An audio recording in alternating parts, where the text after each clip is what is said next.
Hello everyone, my name is Izzy Hearn, and today I will be doing a speech on rats as pets and why I think they make great pets and why you should also adopt them. So a major issue today is the misconceptions that people have towards rats. They think they're gross and bad, and this ultimately causes them to avoid them as pets. My goal is to persuade you otherwise. I want you to not only change your perspective on rats in general, but also realize that they make great pets and that they're highly intelligent, very companionable, and really easy to take care of and maintain.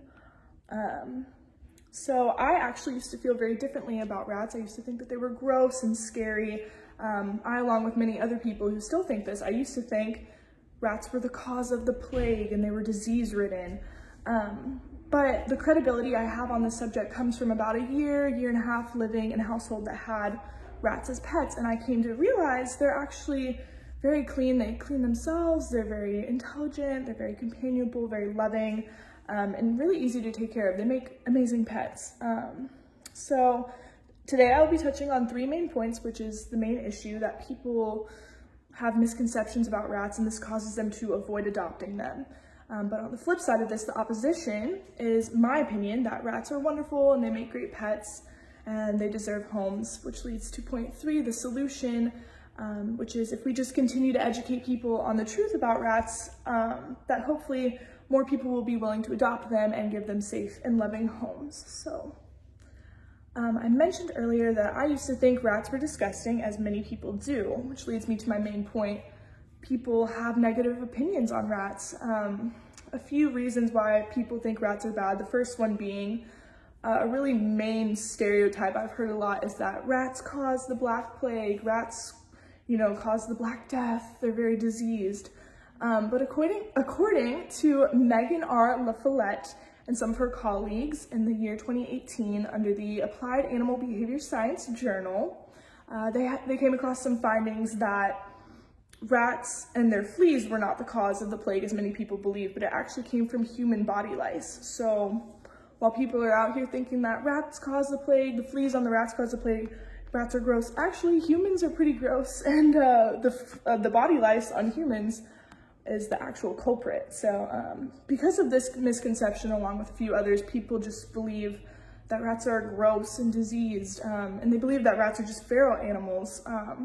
If you've ever seen the movie Ratatouille, the rats in that movie, they are feral rats, but there are many rats within the pet care system that are in need of loving homes that, are just looking for human interaction and someone to take care of them. So according to Sheldon Jersenfield from Parents Magazine in 1993, rats are on a top list, along with hamsters and rabbits, of easy to take care of pets. Easy care, they're also very playful and friendly.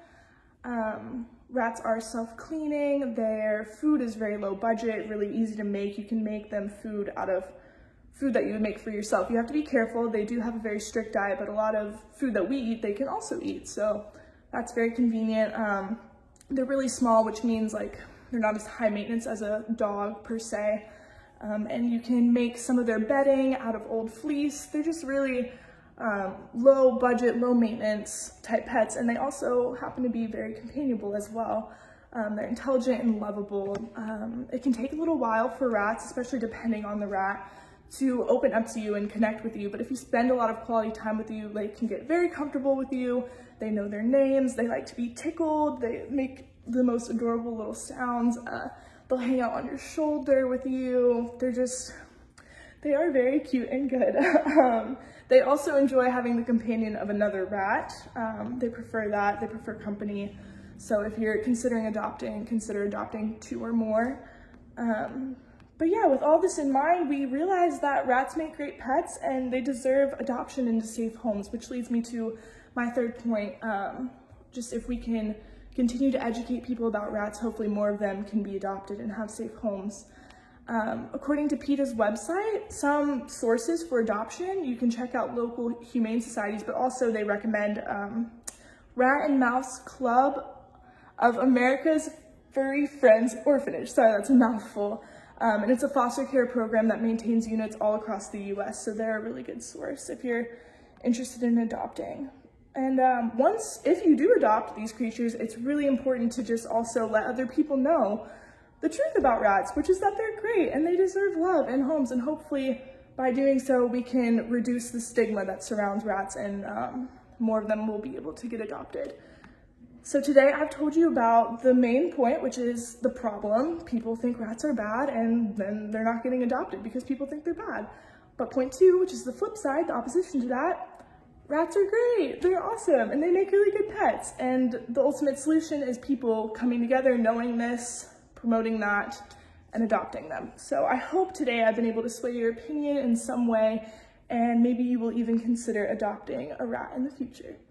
Thank you very much.